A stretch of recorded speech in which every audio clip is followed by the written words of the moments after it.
মার্কিন vice president কমলা হ্যারিসের সঙ্গে নির্বাচনী বিতর্ক করতে রাজি হয়েছেন সাবেক প্রেসিডেন্ট ও রিপাবলিকান প্রার্থী ডোনাল্ড ট্রাম্প।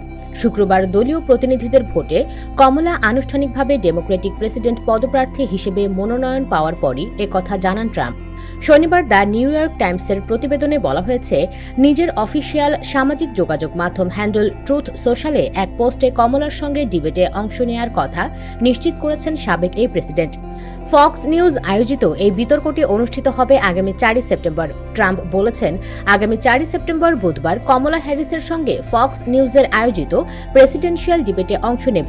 এর আগে জুন মাসে এবিসি নিউজ জো বাইডেনের সঙ্গে এই ডিবেটের আয়োজন করেছিল, তবে তা বাতিল হয়ে গেছে কারণ বাইডেন আর প্রেসিডেন্ট পদপ্রার্থী নন।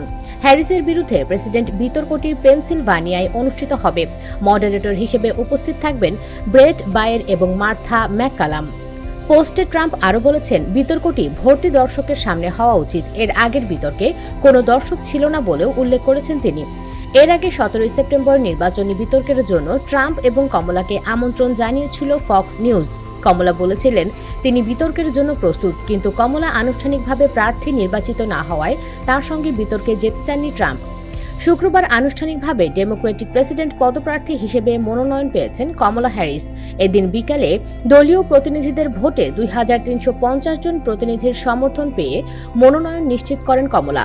বিবিসি বলেছে, দলীয় প্রতিনিধিদের ভার্চুয়াল ভোটে বিনা প্রতিদ্বন্দ্বিতায় মনোনয়ন পেলেন তিনি। আগামী সপ্তাহে আনুষ্ঠানিকভাবে প্রার্থীর মনোনয়ন গ্রহণ করবেন কমলা, আর চলতি মাসের শেষ দিকে শিকাগোতে দলীয় সম্মেলনে যোগ দেবেন। কমলা হ্যারিসই প্রথম কৃষ্ণাঙ্গ এবং দক্ষিণ এশীয় বংশোদ্ভূত নারী যিনি একটি বড় মার্কিন রাজনৈতিক দলের হয়ে হোয়াইট হাউসের জন্য লড়তে যাচ্ছেন।